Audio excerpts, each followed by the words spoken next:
Hello everyone, it is Nikki here, and if you were expecting a different background, like to be over there, or like a big comfy couch, you probably already know what this video is about by the title, and I'm sorry if I'm all sniffly and congested and disgusting because I have allergies, because allergy season has started and there's... But yes, I'm going to be talking about my top 10 favorite webcomics, and this is my opinion, not like me being an aggressive art student judging all these webcomics. They're not in this, it's just what I like, and I have a lot of other comics that didn't actually make it onto this list, and it's mostly because I don't follow them the same way I follow these comics. And don't expect Homestuck or Starfighter to be on this because, well, I haven't read those in like a long time. I think, didn't Homestuck finish? I don't even know anymore. Let's start with number 10. Bittersweet candy bowl. Don't judge me, alright? Let me explain, alright? It's like the furry Degrassi, but they're middle school. And I was a big follower of Degrassi when I was in middle school. It kind of struck a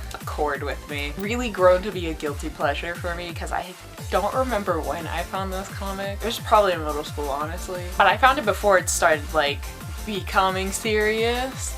Like I found it when it was still like white sheet, like everything was like together and it really didn't make sense. It was good for me. I liked it, and it was a bunch of cats and dogs and shit, and they're all brown. And I actually see their booths a lot at conventions, but I'm like always with someone. I can never go up to them and be like, wow, I read your comic, because you know somebody's gonna ask, what's this about? And you just gotta like sweat a little, be like, furries.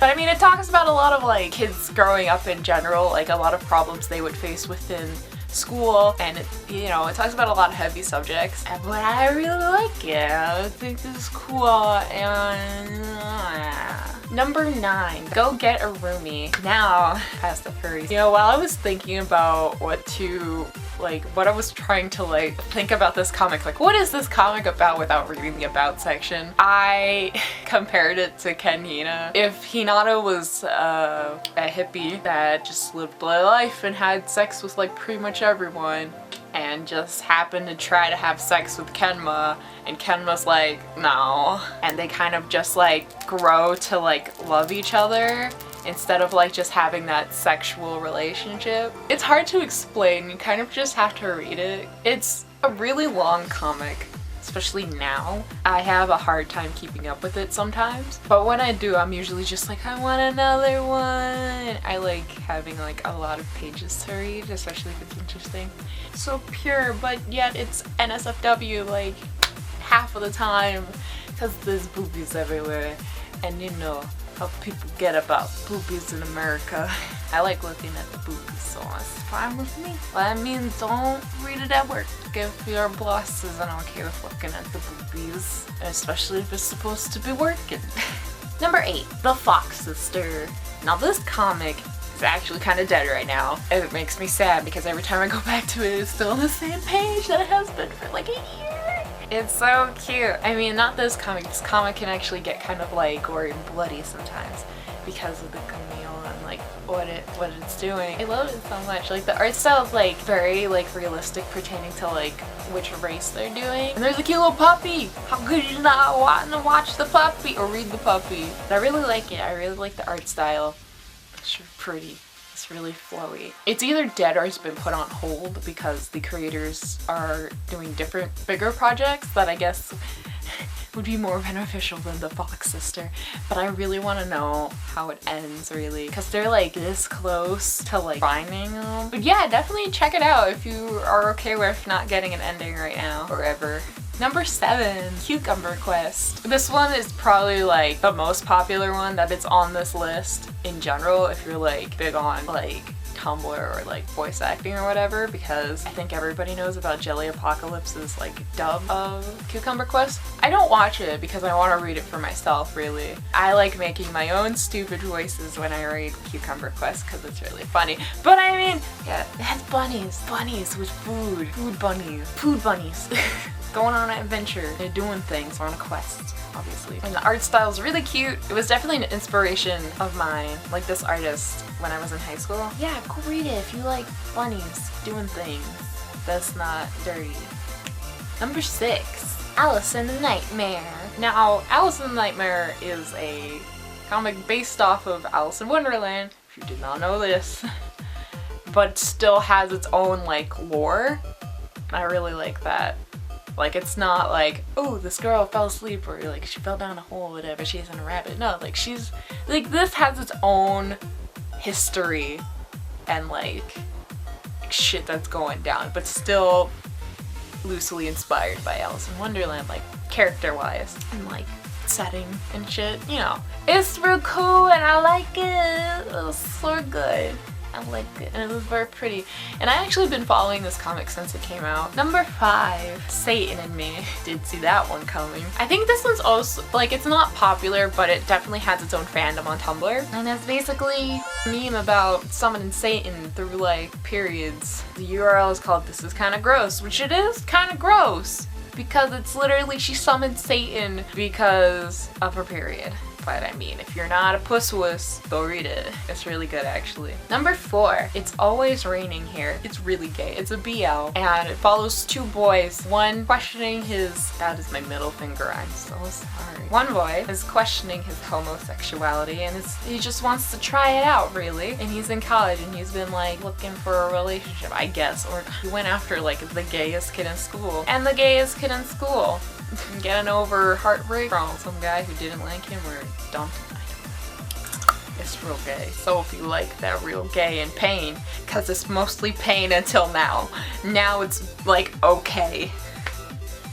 Everything is deja vu right now, but nothing went according to Keikaku. And also, you'll see, since it's been going on for so long, you'll see the art style kind of change along to now, from then to now, because the art style changed drastically, like it got better. And that's good. I like reading a comic long enough that you can see, like, the art get better. Number 3.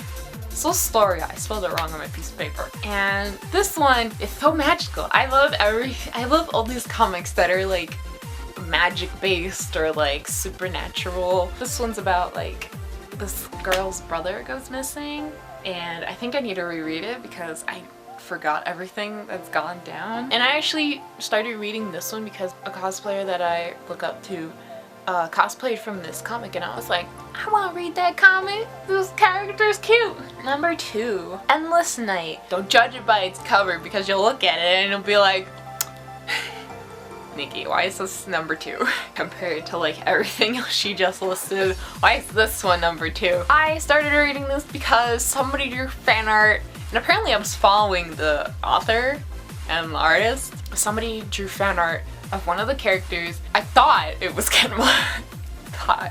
I done thought it was Kenma, like with black hair, like with a little bat thing. I thought it was cute old Kenma. It was not. It was a character from this comic, and I was like, okay, I need to read this comic if there's a character that looks like Kenma. Look at that little bat, and it's called Fat Bat, and he goes cute, cute, and it's so cute.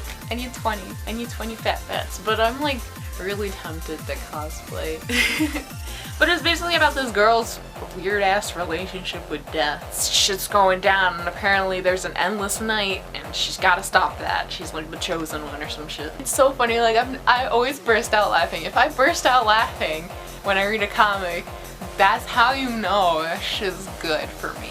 And number 1, Blindsprings. Blindsprings. Blindsprings is literally the weirdest fucking comic I ever read, but it's literally my favorite. And literally, I don't even know what it's about. It's a magical adventure about growing up, excuse me. Shit is weird, but cool. And it's not like creepy weird, it's like weird that you're just like, what the fuck is going on? But I like it. Like, continue this weird. It's so in the it's just so pretty. It's another long comic, but that's why I'm like, because they're really like developing the story, like you find out what the fuck is going on. It's basically like magical people and non-magical people, and the non-magical people are trying to get rid of all the magical people because they're kind of like, oh, these magical people are bad, they're going to cause like discourse or whatever. But it's the non-magical people that are like creating non-magical people that get to use magic and like trying to capture like the magical people or some shit, trying to stop them, and then It's so weird and cool and I love it. Magic. Magic is so cool. Definitely check it out if you like any of the things I was just rambling about. All of the links to all these webcomics will be in the description down below, so y'all don't have to like pretend you know how to Google things. The link's already there. It's either Taptastic or the regular site. Read all the comics. All the links are in the description. Don't be lazy now. You better come back here and say which one's your favorite. I'll fight you.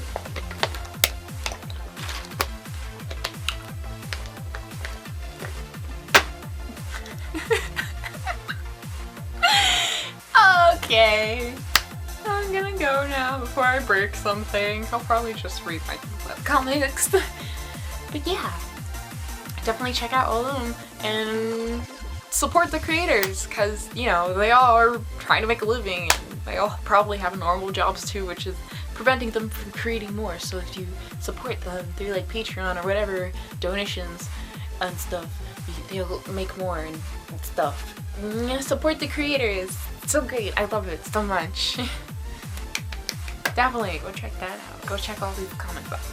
Go through it. I keep repeating myself. It's just you gotta read all of them. You gotta do it. I'll see you guys later and peace out, Scouts.